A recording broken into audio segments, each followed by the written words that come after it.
Pronto, secretário. Tô lhe aguardando. Tô lhe aguardando. Pode entrar.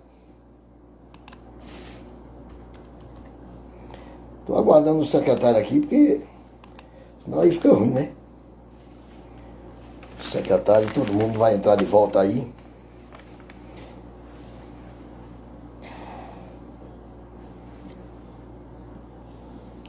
Glécia Albuquerque.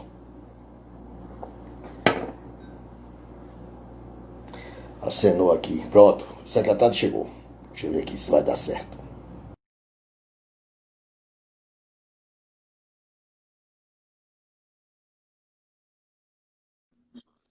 Agora, Boa noite, secretário. Ô, rapaz, que prazer, secretário. Boa noite. prazer, Finfa, um prazer estar contigo. Desculpe, tive um probleminha técnico aqui com o celular, tá certo? Mas já resolvi. Tá, agora tá vendo. Eu também saí porque a gente tinha perdido uns 10 minutos, aí eu saí porque eu tenho várias perguntas, professores colaboraram também, e eu quero fazer uma live bem diversificada, bem tranquilo, com seu rosto de alegria e do trabalho que o senhor presta à educação de Pernambuco, certo? Eu já li todo a sua biografia, sei que o senhor está na Secretaria Estadual de Educação desde 2015, Isso. então todo mundo está lá, e eu queria começar, queria que o senhor não fosse muito prolixo, mas que sei que o senhor não é, que eu lhe conheço. Muita gente da educação do Pajeú do Estado está doida aqui, esperando, já entraram bastante. Aham. Então,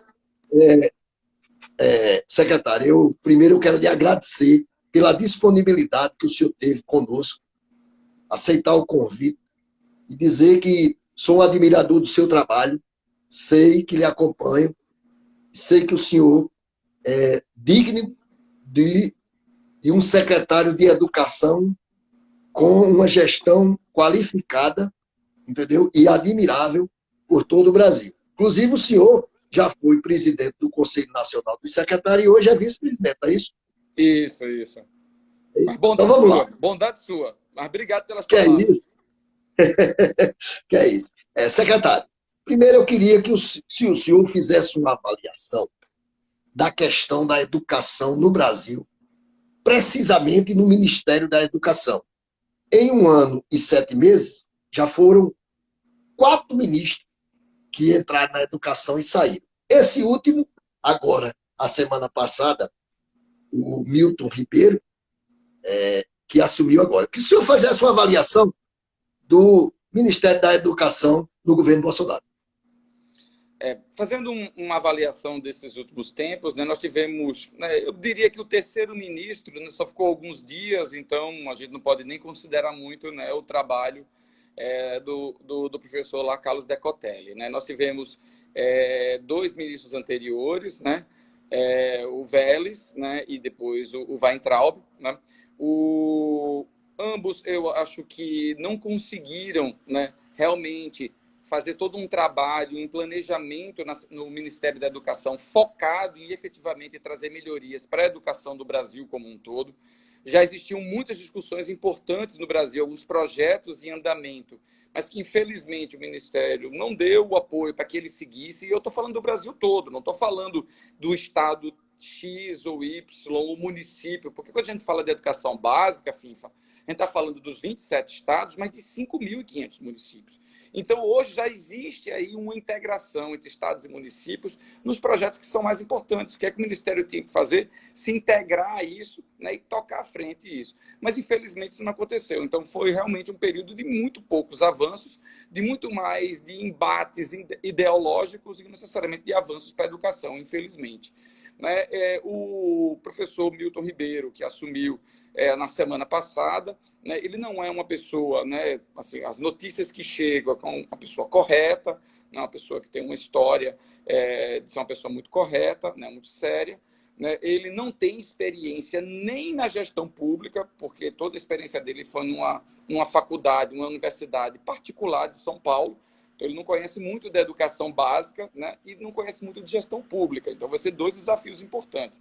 Entender sobre gestão pública, que é um universo muito particular, entender, né, todo o contexto da educação básica no Brasil, né, que é um desafio grande, né, falar da educação básica, que é algo importante e a grande prioridade do Brasil, e ainda mais, né, ele, por não ter experiência na gestão pública, vai ter esse desafio também. Então, mas eu acho que se ele chegar, pelo menos com o espírito de abrir um diálogo com quem cuida, que quem cuida efetivamente, né, da educação básica, né? A educação básica que a gente fala, o ensino, a educação infantil, ensino fundamental, ensino médio, são as redes estaduais e municipais. Então, sem dialogar com estados e municípios, você não vai conseguir avançar. Então, se ele tiver já à disposição para dialogar, já vai ser um avanço grande.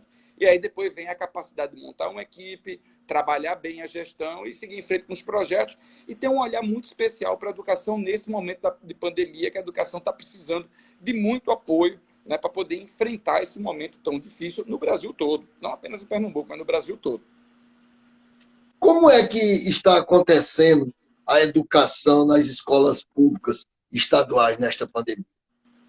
Nós tomamos uma decisão, enfim, foi uma decisão estratégica, importante, que foi a mesma decisão que foi tomada no mundo todo. Então, o que a gente está falando do que foi importante aqui em Pernambuco é a visão do Brasil e do mundo todo.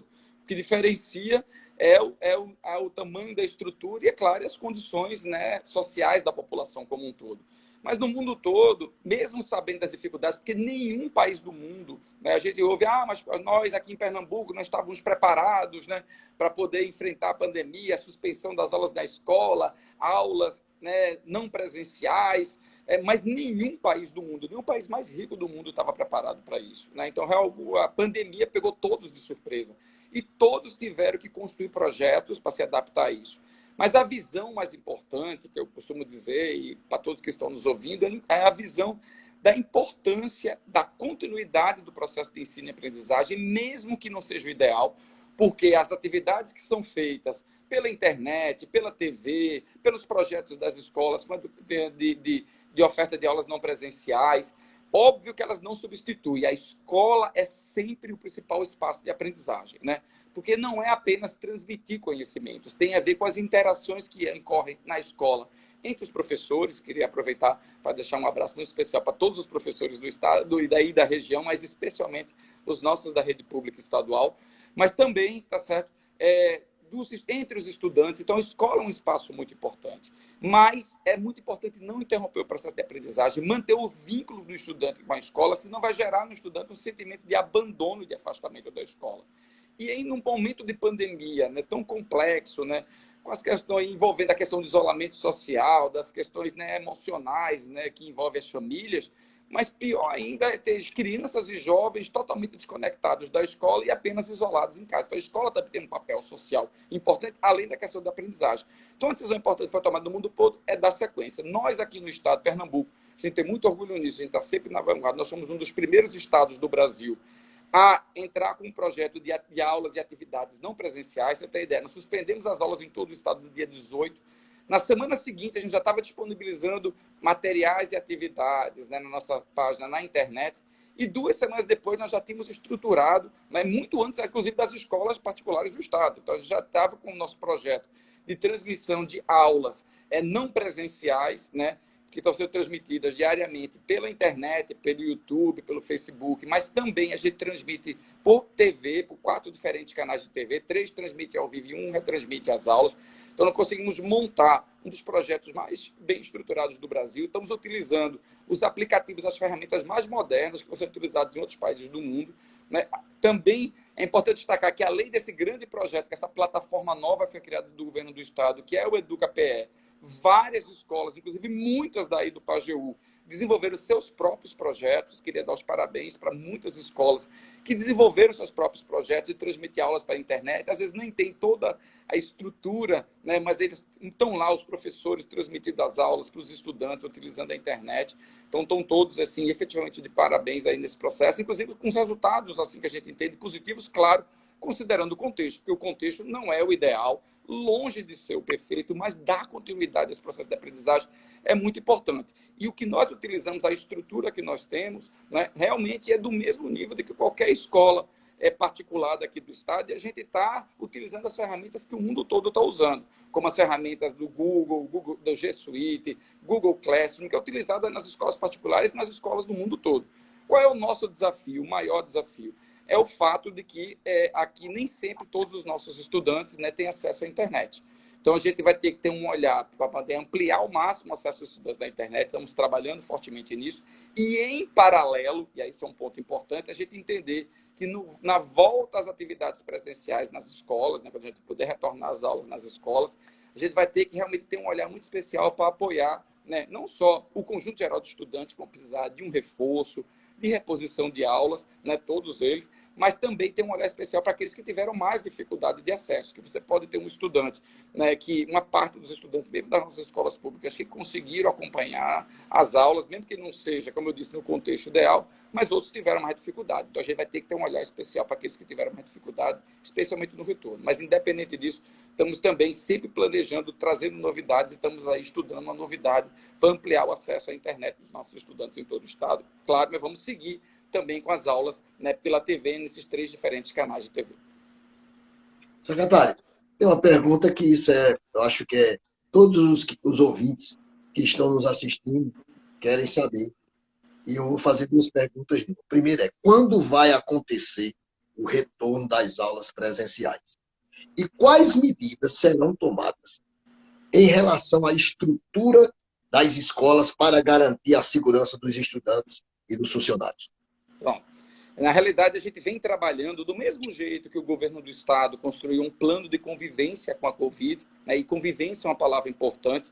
Por que é uma palavra importante? Porque a gente não retomou atividades do comércio e outras atividades no estado, porque a pandemia acabou. Ela não acabou. Só que nós, diferente de outros estados, que ainda tem números que estão crescendo, em Pernambuco nós já estamos, né, num processo de um mais monitorado, a gente já consegue ter números melhores, né, já está mais controlado no estado. Claro que a gente tem que manter sempre a atenção no processo como um todo. A gente entende, claro, que algumas regiões, como acontece no sertão, neste momento estão passando em algumas cidades por um momento de crescimento dos casos, mas do mesmo jeito que aconteceu aqui na região metropolitana, nós avançamos e os casos a gente já tem uma melhoria nos números, o que permitiu avançar com a abertura de uma série de atividades. Aqui, por exemplo, aqui no Recife, a boa parte das atividades já foram retomadas. Comércio, shopping, claro, com todos os cuidados, seguindo protocolos e tudo mais. Isso é um passo importante. A educação tem que ter um olhar especial. E por isso que o governador Paulo Câmara, e a gente vem trabalhando nisso, estabeleceu que nós teríamos um plano de convivência que tem respeito à retomada das atividades específico para a educação. Por quê? Porque envolve um universo muito grande, né, de pessoas, né, de todo o Estado, né, envolve não apenas, né, a educação básica, que é o que nós estamos tratando aqui fortemente, né, que é a educação infantil, ensino fundamental e ensino médio, mas a gente também está preparando um plano que envolve ensino superior, né, e também cursos livres, né, que são cursos de línguas, cursos técnicos, de formação profissional. Então, é um universo muito expressivo. Então, por isso que não é das atividades que voltam primeiro, pelo contrário, provavelmente vai ser uma das últimas atividades a retornar, mas nós estamos avançando muito, tanto que a gente costuma dizer que a maior parte, por exemplo, em boa parte do estado já hoje, boa parte das atividades já estão sendo retomadas paulatinamente em todas as áreas. Qual é o nosso desafio? A gente aprender a conviver, né? A gente já percebe que o nosso sistema de saúde já está dando conta melhor disso, a gente já não tem mais aquela superlotação de UTIs, aqui no Recife já tem leitos de UTI sobrando, já tem leitos de enfermaria sobrando, então a gente já consegue trabalhar melhor a doença, mas claro que a gente durante muito tempo, né, pelo menos mais um período aí de muitos meses, né, até que a gente tenha uma vacina, a gente vai ter que conviver com a doença com todos os cuidados e seguindo uma série de protocolos. Desde maio, a gente vem trabalhando, né, na construção de um protocolo. Nós lemos, né, estamos estudando documentos não só do Brasil, mas do mundo todo. Então, a gente foi estudar como é que foi a volta das aulas na Alemanha, em Portugal, na Nova Zelândia, em outros países. A gente foi estudar os protocolos de outros países, documentos que foram elaborados no Brasil. Fizemos reuniões com diversas instituições, do público e do privado, tá certo? Inclusive com o sindicato de professores, tivemos reunião com os nossos sindicatos, dos trabalhadores da educação do Estado, que representam as escolas públicas, com o Sintep, com o SIMP, que é o Sindicato dos Professores de Escolas Particulares, com representantes de escolas particulares, né, com representantes de faculdades particulares, de faculdade pública. Então, a gente fez e recebemos muitas sugestões. E construímos um protocolo. É importante dizer que este protocolo, que tem a ver com os cuidados que vamos ter no dia a dia das escolas, nós só fazemos a sugestão. e fizemos muitos estudos com base em muitos documentos, né? E a gente estudou muitos documentos e recebemos muitas sugestões. Mas este protocolo, quem aprova não é a educação.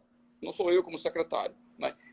Nós só preparamos uma proposta. Quem aprova é a Secretaria de Saúde, tá certo? Junto com a Agência Pernambucana de Vigilância Sanitária. Então, quem dá a última palavra, tá certo? Né, de quais são os protocolos que serão seguidos, inclusive, né, com relação ao momento da retomada, é a coordenação do nosso Comitê de Enfrentamento à Covid, que é coordenado pelo secretário André Longo, que é o secretário de Saúde do Estado. Então, não é o secretário de Saúde que vai dizer, na prática, quando as escolas vão voltar, vai ser o secretário de Saúde, claro, com a decisão final do governador Paulo Câmara. Então, a gente não tem ainda uma data estabelecida, mas este plano, que na realidade é um protocolo, né, que trata sobre a questão das regras de distanciamento, né, que é o que diz que os estudantes nas escolas vão ter que ficar pelo menos 1,5 metro de distância uns para os outros. Tem todas as regras de prevenção e proteção no dia a dia da escola, que todos vão ter que usar máscara. A gente vai trabalhar a questão da lavagem das mãos. Né? E tem um outro passo, que é a questão do monitoramento e das orientações. Né? Tem, sim, uma série de questões de estrutura que vai ter que cuidar, como, por exemplo, ter mais lavatórios nas escolas. A gente está começando uma obra para construir mais lavatórios, mais realmente pias para as pessoas lavarem as mãos nas escolas. Vamos ter que reforçar todo o trabalho de limpeza na escola.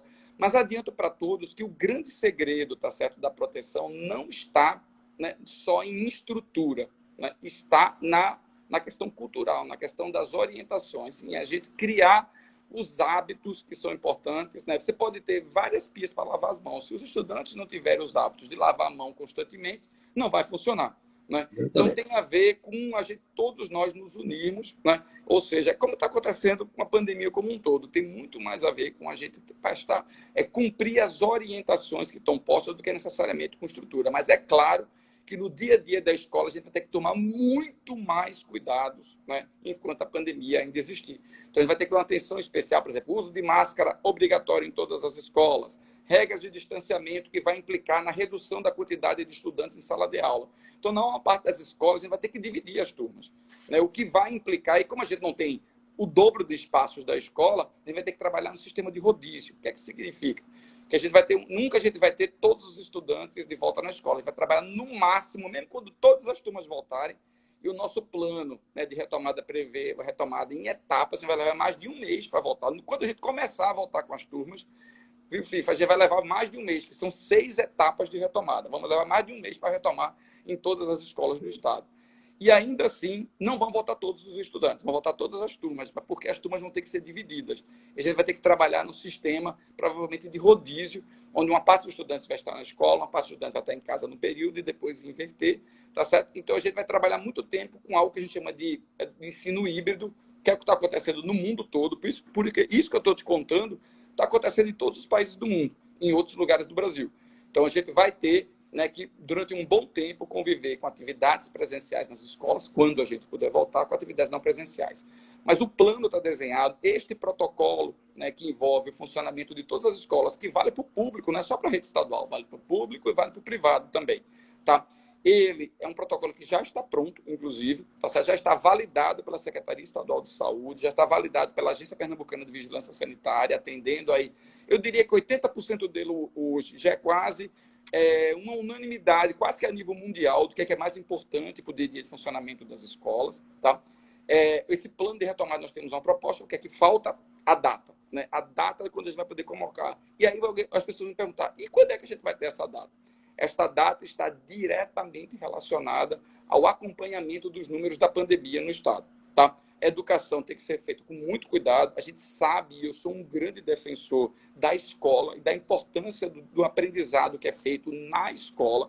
O ambiente ideal para o aprendizado dos estudantes é a escola, por tudo isso que a gente já falou, porém, a gente só vai poder voltar quando tiver. A gente espera que esteja próximo, já estamos nos preparando, inclusive, não temos uma data, mas a gente acredita que daqui, no máximo, nos próximos 10, 15 dias, a gente vai poder dizer uma data para esta retomada, tá? Mas já estamos tomando as providências, já estamos nos preparando, né? Já estamos aí, né, cuidando, né, de adquirir itens, estamos comprando termômetro para as escolas, tá certo? Que a gente vai ter que fazer a medição, né? Estamos comprando aí, estamos já orientando as escolas para o processo de compra de álcool gel, desinfetante, já estamos trabalhando nisso. No caso, eu já ia lhe perguntar, mas só interrompendo um minutinho. Sim. No caso, o Estado vai dar os EPIs para as escolas. Isso, a gente, na realidade, a gente vai trabalhar de diferentes formas. Algumas coisas nós vamos comprar centralizado, outras vão ser compradas pelas escolas, né? E aí, dependendo da situação, a gente vai ter uma atenção diferenciada, estudantes, professores e assim por diante. Todos, né, seguindo alguns protocolos específicos que estão estabelecidos nesse grande protocolo que trata da educação e que vai ser aplicável para todas as nossas escolas. Como eu disse, não é só para as escolas nossas da rede estadual, não. São orientações que valem para todas as escolas do Estado, inclusive para as escolas particulares também. Como fica a situação dos alunos que estão concluindo o ensino médio e vão se submeter ao Enem e ao vestibular agora? Isso, esse talvez seja um dos maiores desafios. Um conceito, né, e a gente vem acompanhando também, né, todo o trabalho e as resoluções, FIFA, o órgão principal do Brasil que normatiza a educação no Brasil não é o Ministério da Educação. É um órgão mais importante ainda, que chama-se Conselho Nacional da Educação. Esse órgão ele já estabeleceu as regras, que inclusive eles são depois regulamentadas também pelo nosso Conselho Estadual de Educação. Ele já emitiu um parecer com algumas diretrizes, ele que trata da possibilidade de atividades não presenciais, da importância desse processo de atividades não presenciais, e da gente começar a fazer esse planejamento. Recentemente saiu um novo parecer, que é o parecer número 11, que trata do processo de retomada, né, da gente fazer o cômputo, por exemplo, né, como a gente estudar para fazer o cômputo, né, das aulas que foram dadas não presenciais, na carga horária, né, construção do novo calendário escolar, né, para garantir reposição de aulas, enfim.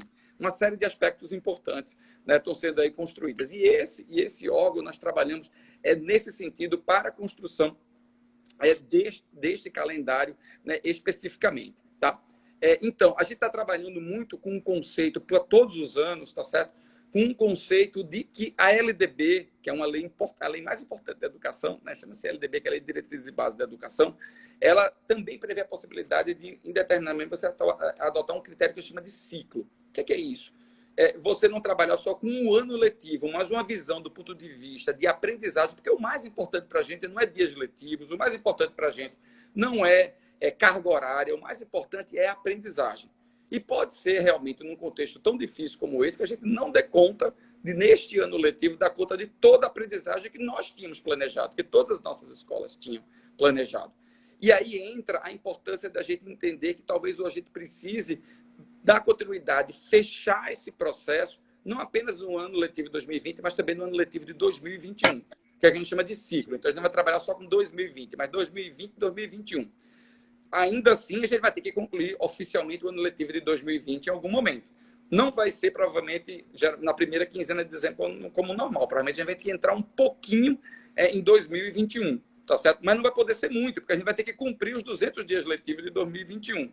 Mas, do ponto de vista de aprendizagem, a gente vai trabalhar com os nossos professores, com as equipes das nossas escolas, no sentido de que a gente possa, efetivamente, tá certo? Trabalhar também as aprendizagens que a gente não tenha conseguido avançar em 2020 em 2021. Porém, aí vem a tua pergunta, os estudantes do terceiro ano do ensino médio não têm 2021. Eles já têm agora, estão sendo pressionados aí pelo Enem, pelo SSA, que é o Sistema Seriado da UPE, e outros vestibulares, né? E aí entra a prioridade que tem que ser dada para eles. Tanto é que eu já adianto para vocês, né, que a primeira etapa, o primeiro grupo que volta para a escola é o terceiro ano do ensino médio. Por quê? Porque são eles que estão mais pressionados, são eles que têm menos tempo, né? Vão ter menos tempo conosco, porque o Enem está marcado para os dias 17 e 24 de janeiro, a gente vai ter que ter um trabalho diferenciado. Nesse período de atividades não presenciais, além das aulas que a gente está ofertando, a gente também está com um projeto novo, né, que é o PE no Enem, que são aulões que a gente está transmitindo pela internet e pela TV todos os sábados, pela manhã. Mas é claro que o trabalho que vai ser feito presencialmente com os professores da escola é muito importante. Tem escolas, como eu disse, inclusive muitas aí do Pajeú, que estão fazendo um trabalho extraordinário, né? A própria escola construiu o seu projeto de transmissão de aulas e vem fazendo um trabalho especial com os estudantes. Mas na volta, né, para o presencial para a escola também vai ser importante a continuidade desse projeto. E o primeiro grupo que volta, prioridade total, é para o terceiro ano do ensino médio, que eles estão mais apertados. Depois a gente vai dar uma prioridade para os nonos anos, porque também é o último ano deles, só que no ensino fundamental, e às vezes eles vão trocar de escola, trocar de rede. E, claro, e depois na sequência, segundo ano, os primeiros anos, e aí a gente tem as etapas vão ser cumpridas de retorno dos estudantes. Mas o terceiro ano do ensino médio, prioridade total, porque eles estão nesse processo de preparação, a gente vai ter que ter um olhar muito especial, novamente, pelo que eu disse, as outras turmas, a gente vai poder até trabalhar um pouco com eles também em 2021. Mas o terceiro ano de ensino médio, a gente vai ter que dar uma atenção toda especial nessa conclusão de 2020, que, como eu te disse, pode ser que a gente tenha que entrar um pouquinho em 2021, mas não vai poder ser muito, tá? Porque senão a gente compromete o calendário escolar de 2021. O senhor já respondeu a pergunta que eu ia fazer sobre a questão dos 200 dias letivos. Mas qual é o critério que a secretaria utiliza para diferenciar uma escola privada de uma escola pública, nesse momento atípico? Nesse momento, nenhum, tá certo? A gente está construindo os protocolos, as orientações e as regras são as mesmas para o público e para o privado, tá? Claro que as escolas particulares, e eu digo para você, nem tanto porque tenham melhores professores, porque os nossos professores são extraordinários, tá entendendo? Mas porque, eventualmente, os estudantes têm mais acesso à internet, eles estão conseguindo ter um volume maior de aulas. Por isso que, para o nosso estudante de escola pública, a necessidade de voltar para o presencial, para as aulas presenciais, é maior até do que das escolas particulares, tá certo? Bem maior. Por quê? Porque eles estão tendo aulas, mas não no volume, na forma que a gente gostaria. Então, mas ainda assim não tem essa diferenciação. Então, eles vão ter que ter a mesma regra. Agora, a gente vai dar diretrizes que vão ser adaptadas escola a escola, mesmo na nossa rede FINFA. E aí, para todos que estão nos ouvindo, as nossas escolas são muito diferentes, né? Então, a gente tem diretrizes, né? Mas elas vai variar muito de acordo com a realidade de cada escola. Então, cada escola, inclusive, vai ser a adaptação do seu calendário escolar, né, do seu planejamento com relação à reposição de aulas, com relação ao reforço escolar. Então, a gente vai ter, sim, também um trabalho que vai ser feito em cada uma das escolas, diante também da diversidade das diversas escolas. E também, é claro, existe uma diversidade entre público e privado. E mesmo dentro do privado, tem uma diversidade grande entre as escolas particulares. Então, a gente vai ter que observar tudo isso, mas as diretrizes são as mesmas. Por exemplo, você falou sobre os dias letivos. Para este ano, houve uma flexibilização. Foi aprovada a lei no Congresso Nacional, flexibilizando. A gente não vai ter que cumprir os 200 dias letivos, mas vamos ter que dar conta da carga horária. Porque como é que funciona? A lei disse que a gente tem que cumprir 200 dias letivos, né, e pelo menos 800 horas aula. Tá? Então, esse é o nosso desafio. O dia letivo não vai ser, a gente não teria jamais como cumprir mais, né? A gente vai ter que cumprir em 2021, por isso que a gente não pode entrar muito em 2021, porque senão a gente não cumpre o 2021. Mas horas a gente vai poder, efetivamente, trabalhar um pouco mais no sentido da gente chegar lá, cumprir as 800 horas, nem que seja cumprindo uma parte delas em 2021. Mas o mais importante, que é o nosso maior ponto de preocupação e é o foco do nosso trabalho maior com as nossas escolas, não é só cumprir uma carga horária de qualquer jeito. É efetivamente a gente ter um olhar especial para a aprendizagem dos nossos estudantes. Todo o nosso trabalho que a gente vem desenvolvendo na educação, né, esse grande trabalho coletivo, né, dessa nossa grande família, eu costumo dizer que a maior família que existe no estado de Pernambuco, viu, FIF, é a família da educação. Tá certo? São mais de 3, só na nossa rede estadual, tá certo? A gente tem 560 mil estudantes, tá certo? Só na rede estadual, tá? E aí, cada um deles representa famílias, tá certo? Então, uma família bem grande, junto com os nossos professores, todas as nossas equipes, demais profissionais que estão conosco nas nossas escolas, tá? E a gente realmente vem fazendo um trabalho muito legal, que hoje é referência no Brasil de educação pública. Pernambuco é uma referência no Brasil na educação pública hoje. Tá? A gente sabe que ainda tem muito trabalho pela frente, a gente vem avançando muito, né? Mas a gente tem um desafio ainda grande pela frente. A pandemia, né? A gente já tinha tantos desafios na educação, a pandemia ainda trouxe mais um desafio. Mas como a gente é pernambucano, batalhador, né, e nós somos educação e a gente está sempre aí lutando, a gente vai vencer também essa batalha da Covid também, né? Não vai ser uma tarefa simples, que ela não envolve só esse ano, a gente ainda vai trabalhar muito nos próximos anos pelos nossos estudantes, mas nossa equipe está muito comprometida com isso. Quais são as normas, secretário, do aproveitamento dos estudos na educação remota?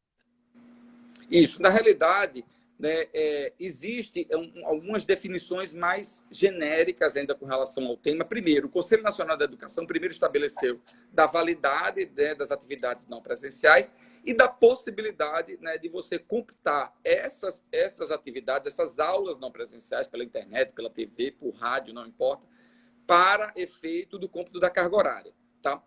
No nosso caso, aí vamos lá, vamos à definição, essa é uma definição geral que vale para todos, mas como no nosso caso, como eu destaquei, a gente está realmente preocupado com a questão do aprendizado, da aprendizagem dos nossos estudantes, né, nós vamos fazer o seguinte, né?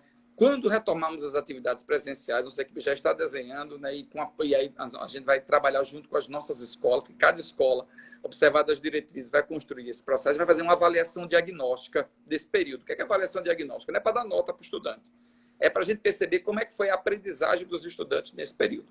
Com base nessa avaliação, a gente vai perceber, não, caramba, os estudantes avançaram muito na aprendizagem. Então, essas aulas que foram dadas, a gente vai poder computar um número maior de horas, né? Então, a gente vai computar um número maior de horas. Quando a gente perceber que os estudantes tiveram realmente um aproveitamento pequeno de aprendizagem, a gente vai computar um número menor e a gente já percebe que vai ter que se preocupar mais com reposição de aulas e com reforço escolar. Então, essa diagnóstica vai ser feita em cada escola, junto com as equipes e professores de cada escola, vai permitir à escola ter uma visão de como foi o aproveitamento dos estudantes, ver como vai computar a carga horária, né, disso, se vai poder ser total, se vai ser parcial, e vai planejar as atividades para frente, sempre com foco em aprendizagem, né? Nós não somos a escola não é um espaço só para contar a carga horária de eletivo. É um espaço onde a gente está muito focado, tá certo, na aprendizagem dos nossos estudantes. E, novamente, enfim, mesmo sabendo que esse ano é um ano muito difícil, com muitos desafios, que está longe do ideal, que a gente acredita que é importante para a aprendizagem, mas a gente tem que fazer todo o esforço possível em benefício dos nossos estudantes. Certo. Eu tenho uma pergunta aqui que uma leitora do blog me enviou e eu vou fazer para o senhor. Ela pergunta, com a mudança tão repentina, a secretaria procurou ouvir a opinião dos alunos, professores e da comunidade escolar? Sim, na realidade, a gente sempre vem trabalhando, né, em parceria com as nossas escolas, né, com as escolas do Estado como um todo. Duas diretrizes foram importantes. Primeiro, né, a partir do diálogo que a gente tem com os nossos gestores de regional e eles com as escolas, perceber como é que isso vem sendo envolvendo os nossos estudantes. Tá? Outro ponto importante, que é algo que aí cabe sim, né, a nós que somos responsáveis pela gestão do Estado, é entender, né, a importância da educação no seu conceito mais amplo. Entender que quando a gente toma a decisão da continuidade do processo, tá, não é só uma visão se o estudante gostaria de estar tendo aulas ou não gostaria de estar tendo aulas, tá certo? Mas entender que isso é importante, né, para a vida dele, para o futuro dele como um todo, tá? Por que isso é tão importante, isso é tão relevante? Primeiro, porque realmente a gente acredita na importância do processo de ensino-aprendizagem, que afastar o estudante da escola pode, inclusive, trazer uma mazela muito maior, inclusive, do que só o estudante não está aprendendo, que é o problema do abandono escolar, que já é um problema seríssimo no Brasil. Um dos maiores problemas é a quantidade de jovens estudantes longe da escola. E, neste momento, eu digo isso sempre com muita ênfase, sabe?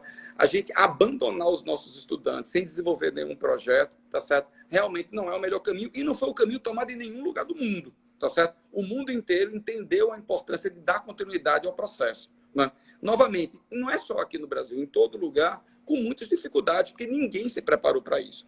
Então, daí a importância, tá certo, da gente fazer isso. Inclusive, por exemplo, vários projetos que foram desenvolvidos na escola, não foi a secretaria que determinou.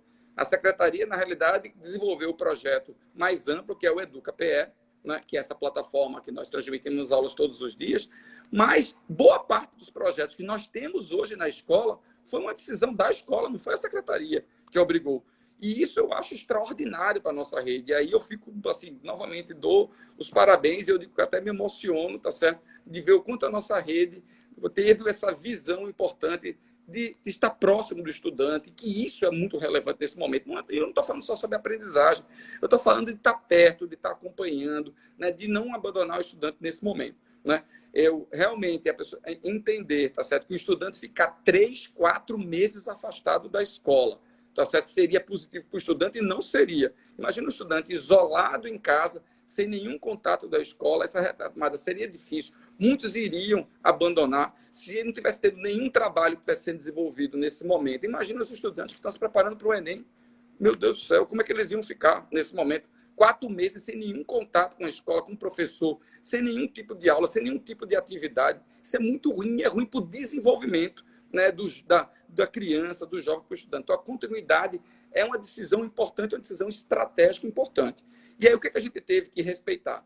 respeitar as particularidades de cada escola. Então, o Estado teve esse projeto grande, que, inclusive, não é um projeto que nós transmitimos as aulas, elas são preparadas a partir de um grupo de professores nossos, inclusive, da rede. A gente não tem nenhum professor que esteja participando conosco que não seja da nossa rede, né, que está preparando essas aulas. Mas, como eu digo para vocês, os projetos mais bonitos, né, e com maior impacto que eu estou vendo no Estado, e olha que aqui o nosso aqui tem muita estrutura, tem muita tecnologia, muito equipamento, mas são os que estão sendo desenvolvidos na escola. A gente acredita tanto nisso, isso tem sido tão poderoso, que nós preparamos, provavelmente, o maior programa de formação, né, e isso vai ser um legado importante, né, para a nossa educação, na área de tecnologia, que nós já fizemos em toda a história do Estado. A gente criou um conjunto de mais de 15 cursos que estão disponíveis para todos os nossos professores acessarem, com as ferramentas mais modernas do mundo. Ou seja, o que a gente colocou lá de ferramenta, que muitos professores já fizeram cursos, né, eu já teve um professor que disse que entrou numa live que disse: eu já fiz 15 cursos, tá certo? Porque tem vários cursos, né, que vai desde cursos para o professor receber dicas de como, né, trabalhar as aulas pela internet, até a utilização das ferramentas mais modernas do mundo na área da educação, como Google Classroom, como Moodle, como Trello. Essas ferramentas que nós estamos fazendo, que a gente está disponibilizando esses cursos para os nossos professores, são as mesmas, não estou falando nem de outros estados, são as mesmas que outros países estão utilizando, os países mais desenvolvidos estão utilizando. Novamente, o nosso grande desafio é a questão da internet. A gente vai avançando devagarzinho. Mas eu acho que são passos importantes que a gente vai dando num contexto que não é o ideal. Então, nada do que a gente está falando é ideal. Mas a gente realmente acredita na educação e nessa continuidade do processo. Veja só, a insegurança e o medo dos profissionais de educação em retornar às aulas presenciais existe. Quem não retornar, como ficará a situação dele? Vamos lá. Primeiro, como eu disse, a decisão do processo de retomada, tá certo? Ela está diretamente atrelada às orientações da área de saúde. Se a área de saúde disser não pode voltar, não, quem decide não é a Secretaria de Educação. Quem decide, né, é a Secretaria de Saúde e o governador. Teremos que encontrar o ponto de equilíbrio, ou seja, se todos nós acreditamos na importância da escola e para a aprendizagem dos estudantes e para a vida dos estudantes, a escola é importante, então a gente tem que buscar um caminho para poder retornar para o dia a dia de sala de aula. Não pode ser muito tempo para esse prejuízo não crescer, porque a gente entende também, né, que o que nós estamos fazendo, que todo o esforço que nós estamos realizando traz benefícios sim para o estudante, mas, novamente, o ideal é a retomada em sala de aula. Nós não temos, né, nas aulas presenciais nas escolas. A gente entende a preocupação dos nossos profissionais, não só os professores, para todos nós profissionais da educação, né, que é muito difícil, né, a gente dar o passo de retomar as atividades. Mas lembro, né, que praticamente todas as atividades econômicas já estão devagarzinho retomando. A gente está aprendendo, digamos assim, a conviver, né, com a Covid. Então, talvez a gente tenha que dar esse passo importante de retomar as atividades presenciais nas nossas escolas, né, em benefício dos nossos estudantes. Né, de forma geral, os professores, né, vão estar trabalhando conosco nesse contexto, nesse projeto, novamente dividindo o tempo. E, claro, né, observando um conjunto grande de protocolos. Existem professores, tá certo, que estão, que a gente chama de grupo de risco, né? Esses, a orientação é que eles não vão retornar, ou seja, acima de 60 anos, e aqueles que têm algumas doenças que os médicos deles orientem que eles não devam retornar. Então, a gente vai ter um trabalho diferenciado com eles vão ficar trabalhando conosco, por exemplo, nas atividades não presenciais, tá certo? Mas a gente vai aprender a se adaptar, como todos nós estamos nos adaptando, né? Como todas as atividades estão se adaptando, né? Os médicos se adaptaram, né? O pessoal que trabalha em supermercados, farmácias, comércio, indústria, todo mundo está tendo que observar um conjunto importante de protocolos. Agora, a escola, eu concordo com todos, a escola é o que merece, talvez, a maior atenção. E acredite, é só por isso que a gente não voltou, não é porque a escola não é importante. Se fosse pela importância da escola, ela já teria voltado.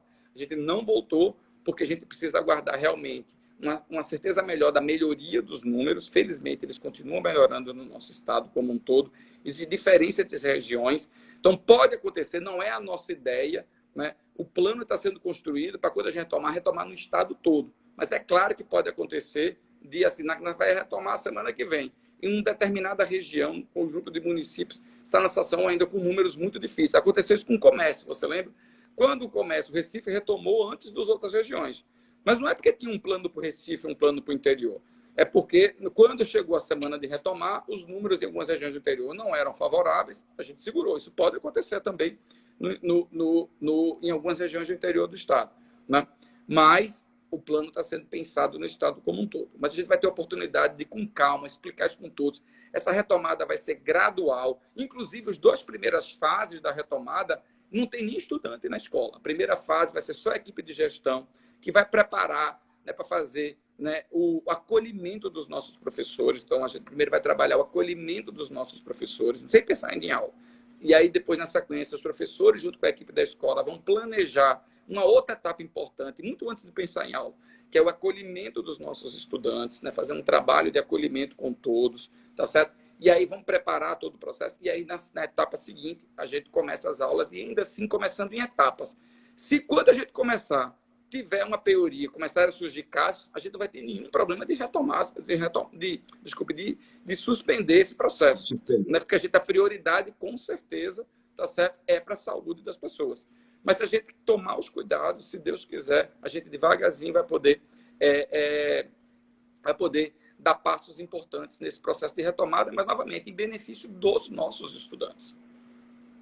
O meu colega aí, o que o senhor conhece, o radialista, presidente da SE, Nil Júnior, ele me mandou uma pergunta aqui dizendo o seguinte, que o senhor sinalizou em uma reunião da AMUP que já há o protocolo de volta às aulas. O senhor falou nisso anteriormente. Então, ele disse que da pesquisa aqui na Rádio Pajeú, que teve praticamente 100% dos pais dizendo que, mesmo em agosto, por exemplo, não teriam segurança de liberar seus filhos. O governo está preparado para lidar com essa alta invasão? Vamos lá. Duas coisas importantes. Né? Primeiro, novamente, nós não temos data, né? Nós temos já um plano construído. Né? Como eu disse, a gente falou até no início, temos um protocolo, né, da área de saúde aí, que foi articulado com a Secretaria de Saúde, com as autoridades de saúde. Temos um plano para o processo dentário. Então, temos sim um projeto construído, sim. Tá certo? O que nós não temos é a data dessa retomada. Tá? Então, não tem nenhuma definição de data ainda. Tá certo? E aí, a gente vai fazer esse processo de retomada. Claro que, eventualmente, pode acontecer que uma parte dos estudantes, tá certo? Eles não retornem. Então, a gente vai, de alguma forma, continuar ofertando atividades para eles, mas é importante, né, e a gente fala isso sempre para os pais, né, entender que, efetivamente, tá certo? A escola é o ambiente ideal de aprendizagem para o estudante. E, novamente, né, quando a educação for voltar, praticamente todas as atividades vão ter voltado. Os pais também já vão estar saindo. Praticamente ninguém vai estar mais em isolamento, tá certo?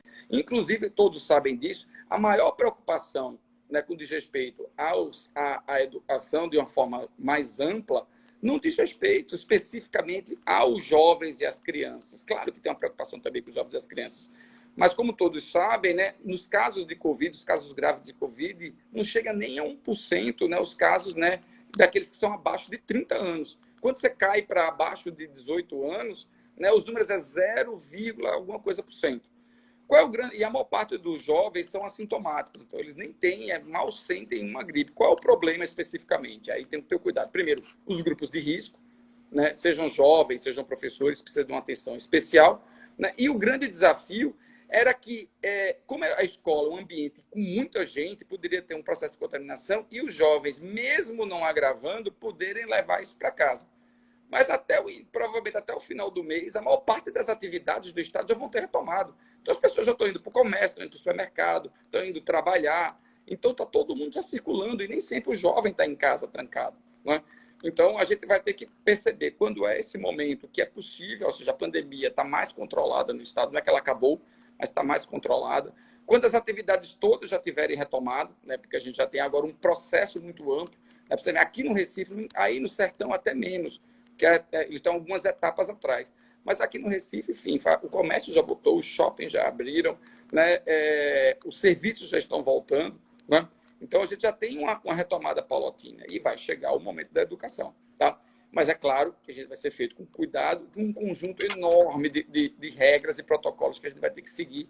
A escola não vai funcionar como funcionava anteriormente. Como eu disse, por exemplo, a gente vai dividir pela metade a quantidade de estudantes em sala de aula. Então, só por aí você imagina. Como é que está a mobilização do Estado quanto à reafirmação do Fundeb, que vai se encerrar esse ano? Isso, na realidade, a gente participa muito diretamente desse debate, né? Não só, né, do nosso lado, né, secretários de educação, né, nesse processo de mobilização. O Fundeb é a principal fonte de financiamento da educação. Ele talvez seja o tema mais importante da educação este ano, né, porque este é o último ano, né, do Fundeb, da forma como está posta hoje. Então, a gente precisa aprovar este novo Fundeb. Então, tem uma grande mobilização. Eu acompanho muito de perto isso, porque, além de ser secretário, como secretário, eu tenho interesse.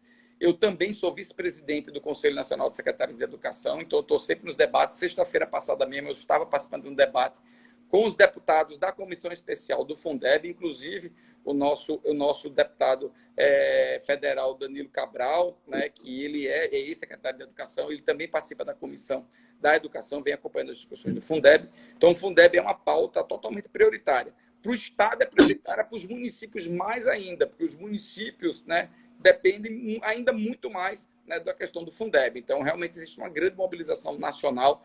Tem uma luta aí sobre ele ser votado essa semana, ou no mais tardar na próxima semana, né, mas especialmente o Congresso, né, o presidente da Câmara, Rodrigo Maia, está, né, muito propenso a colocá-lo para votação, e é realmente um tema, talvez o tema mais importante desse ano, a educação, claro, associado aí aos desafios aí da pandemia, da educação nesse momento de pandemia. Secretário, como se dará o reajuste do piso salarial dos professores agora em 2020? Tá. Quando será? E se o senhor sabe, o percentual? Vamos lá. Dois debates importantes, tá certo? Primeiro, o piso salarial. Tá? O que é o piso salarial? O piso salarial, né, é um valor mínimo, né, ao qual nenhum professor deve ganhar abaixo daquele valor. Tá? A maior parte dos nossos professores, eles ganham acima do piso. Então, eles não têm o problema do cumprimento do piso. Alguma parte, sim, não tem esse valor abaixo do piso. E aí a gente deve, nesse segundo semestre, fazer a retomada das discussões com relação especificamente ao valor do piso. Como eu disse, esse valor mínimo. Tem uma outra discussão que também é relevante, mas não é uma discussão simples esse ano, nesse ano de pandemia, que é a discussão sobre reajuste salarial, que vem acompanhada da discussão do piso. Então, na regra geral, né, é um pleito da categoria, é um pleito justo, tá certo? De que você faça o reajuste do piso, né, para aqueles que ganham abaixo do piso, e aí você também possa trazer reajustes para os demais níveis, né, da categoria de professores e demais profissionais de educação. Não é uma discussão simples para esse ano, né, é um desafio enorme para esse ano, mas nós vamos, né, como fazemos todos os anos, tá certo? Sentar com o Sintep, né, que é o sindicato, nosso Sindicato dos Trabalhadores da Educação, abrir as negociações, né, entender o contexto, né, novamente. A gente está realmente vivendo um momento extremamente difícil, inclusive do ponto de vista financeiro para o Estado. Lembre-se que aí a gente já está acumulando perdas superiores a R$ 1 bilhão, né, nas finanças do Estado. Então, eu sei que isso é muito preocupante, né, até porque a gente quer ter a continuidade do serviço como um todo, inclusive da educação, e a saúde é a grande prioridade. Então, ela está consumindo boa parte dos recursos nesse momento, mas a gente vai fazer esse debate como sempre fizemos todos os anos, né? Quem conduz esse debate não somos nós na Secretaria de Educação, é a Secretaria de Administração, né, do Estado, mas a gente participa, né, para dar todo o apoio. A gente vai estar acompanhando de perto esse debate importante. Eu recebi uma denúncia de um leitor do blog, ele reclamando do diretor, do secretário executivo, do CEO, Diego Pérez, no qual ele disse, a pessoa diz que ele não está atendendo o pessoal, tem a questão dos jogos abertos. O senhor está inteirado dessas denúncias contra seus... Tenho acompanhado, não estava sabendo sobre denúncias, tá? Tenho acompanhado, né? Até me estranha um pouco, né? O secretário Diego Pérez, que é o nosso secretário executivo de esporte, né? A gente tem alguns secretários executivos, Diego cuida especificamente do esporte, é uma pessoa assim, que tem uma grande experiência na área de esporte, viveu boa parte da vida na área de esporte, né? Mas a denúncia é de que ele não atende o pessoal do interior. Eu achei um pouquinho estranho, mas eu vou conversar com ele, não se preocupem, tá certo? Inclusive, foi, né, é ele quem conduz, né, e eu, novamente, de regra geral, só recebo elogios, né, por isso que eu estou um pouco surpreso. Infelizmente, eu estou dizendo aqui que eu recebi isso aqui agora. Não, sem problema, a gente está aqui para isso mesmo. Deixar pelo menos o senhor lapado. Não, sem problema, eu vou conversar com ele, tá certo? Realmente, tá certo? Esse ano é um ano bastante complexo, né? Então, por exemplo, nossa principal competição, né, a nível estadual, principalmente focado, né, nos nossos estudantes, que são os Jogos da juventude nacionais. Os jogos escolares são preparatórios para os jogos da juventude. Os jogos da juventude, por exemplo, foram cancelados esse ano. Nós não teremos jogos da juventude esse ano, como não teremos também a Olimpíada. Então, é um momento bastante complexo para a realização de jogos de uma forma geral, né? A gente vem se preparando para um conjunto grande de atividades, né? Além dos jogos escolares, a gente tem os jogos nossos daqui do estado paralímpicos, a gente tem os jogos da pessoa idosa, estávamos nos preparando, né, para retomar a realização dos jogos abertos, né? Então, assim, então realmente era um trabalho importante. Realmente esse ano está um ano complexo, mas eu vou conversar com o Diego, tá certo? Para a gente poder entender qual foi aí qual foi o ruído de comunicação. O hidróleo, né? Que, regra geral, como eu disse, eu estou até surpreso, porque, regra geral, só recebi elogios, porque o Diego é uma pessoa muito bem antenado, pessoa que vive na área de esporte já há muitos e muitos anos, né? E ele realmente é uma grande liderança na área de esporte, né? Mas não se preocupe, não, eu vou passar para ele essa preocupação aí com relação Lá, se qualquer coisa, manda ligar para mim. Eu vou dizer, ó, liga para a FIFA, que ele vai dizer o que foi que houve aí. Vou dizer que liga para você, para saber essa história direitinho. Pois é. Secretário, eu recebi, e eu também testemunhei, que a escola 11 de setembro de Flores estava numa reforma, parou faz um bocado de tempo. O que é que o senhor tem a dizer ao pessoal de Flores, ao governo municipal de Flores, sobre a paralisação e a retomada da reforma da escola 11 de setembro? Isso. Na realidade, assim, esse projeto especificamente faz parte de uma parceria nossa, né, com o município, né, de Flores, né, onde a gente tem um projeto, né, para a gente poder ajudar o município, né, a melhorar seus indicadores ainda na área da educação. Envolve outros projetos. A gente começou esse projeto com 15 municípios, enfim, do estado todo, né. Flores foi um dos municípios que foi selecionado de 15 municípios do estado todo. Um dos projetos que nem, para ser sincero, é apenas um deles, né? Porque a gente tinha vários projetos que envolviam isso, de formação de professores, né? de ajudar o município a implantar o primeiro projeto de escola em tempo integral, enfim, uma série de projetos muito interessantes que a gente trabalhou na parte de gestão com os municípios, né? Inclusive vários municípios evoluíram muito nos seus resultados desde que começou esse projeto conosco, e das partes desse projeto envolvia ajudar o município a realmente reformar exatamente a escola que a gente escolheu em parceria com o município para ser a primeira escola de tempo integral municipal, né? A gente tem escolas de tempo integral estadual, né? A gente tem a Aires Gama lá em Flores, né? A Dário lá do distrito de Fátima, a Dário Gomes do distrito de Fátima também agora é tempo integral, né? Mas a gente estava ajudando o município, está tentando criar o seu primeiro projeto de escola de tempo integral, que foi implementado, e estava previsto também uma reforma. Nós começamos essa reforma, tivemos um problema, né, realmente com essa reforma, né? A gente espera aí em breve a gente retomar. Realmente a pandemia não nos ajudou muito, né, do ponto de vista, inclusive, de recursos, mas a gente espera em breve. A gente realmente avançou com essa reforma, ela não foi concluída ainda, né, nessa escola municipal. A gente espera o mais rápido possível a gente poder concluí-la. Secretário, que inclusive todo o município do Pajeú também está nesse projeto, viu, que é Afogado da Engazeira. Ah, que está construindo essa escola aqui, né? Não, na realidade a gente tinha um projeto, não. Afogado da Engazeira, na realidade, a gente transferiu, né, para poder, como o município estava com dificuldade de espaço para poder mandar o projeto de escola em tempo integral, uma das nossas escolas passou a ser municipal, que foi a Carlos Coitá. A Padre Carlos Coitá. Isso, ela passou a ser municipal. Está fazendo uma reforma lá, né? Isso, é essa mesma coisa. A gente está fazendo uma reforma dela e ela passou a ser municipal, dentro desse projeto mesmo. Inclusive, o Pajeú foi a única região que tem 2 escolas no projeto. A gente sempre beneficiando o Pajeú. Secretário, eu quero lhe agradecer, dizer da minha satisfação em tê-lo aqui no meu blog, lhe agradecer e deixar o senhor nas suas considerações finais. Isso. A gente falou da escola da Carlos Cotar, entrou 20 pessoas aqui fazendo comentários. Acho que tem muita gente da Carlos Cotar. Queria dar um abraço pro pessoal da escola. É uma escola antiga, viu? Bonito, tá certo? Do trabalho, que é uma escola que virou em tempo integral municipal, né? Aproveito e mandar um abraço para a nossa parceira, a secretária Vera Tânia, lá de Afogado da Engazeira. Tá? Agora, eu não vou nem falar isso, porque os outros secretários municipais vão dizer que eu só falei da secretária Vera Tânia, mas foi porque a gente falou da Carlos Cotar, tá?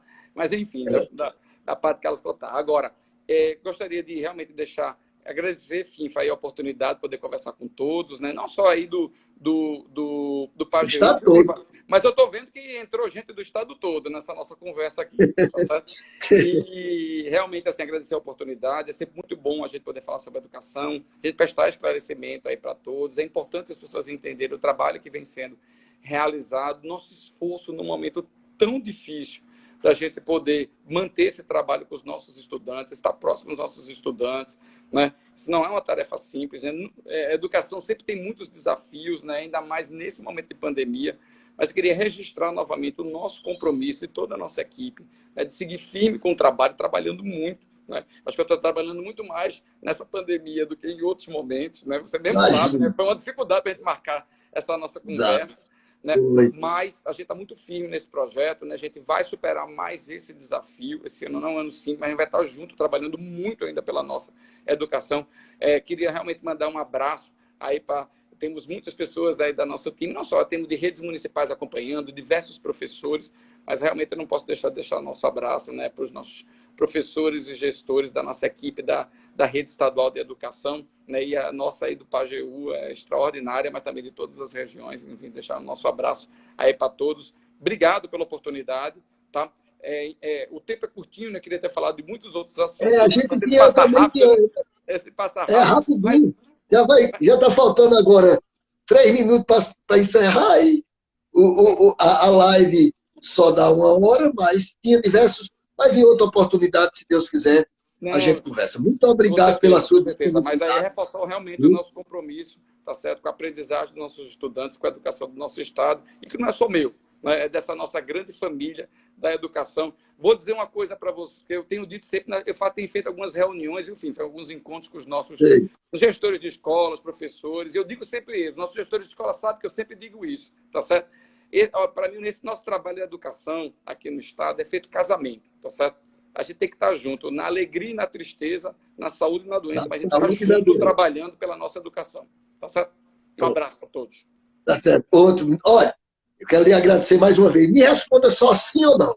Sim. Tem uma pergunta aqui interessante. Existe alguma condição da escola particular iniciar as aulas antes da escola pública? Não é o nosso projeto hoje, tá certo? Ou seja, todo o nosso projeto está desenhado, tá certo, para as datas serem a mesma de retomada das atividades. Esse é o nosso projeto. Agora, dependendo das circunstâncias, tá certo? Mas não é o nosso projeto. A gente acredita, tá certo, que quando a gente tiver condições de retomar, a retomada vale para as duas. E o desafio vale para o público e para o privado. Tá bom. Um abraço, viu, secretário? Muito obrigado, viu?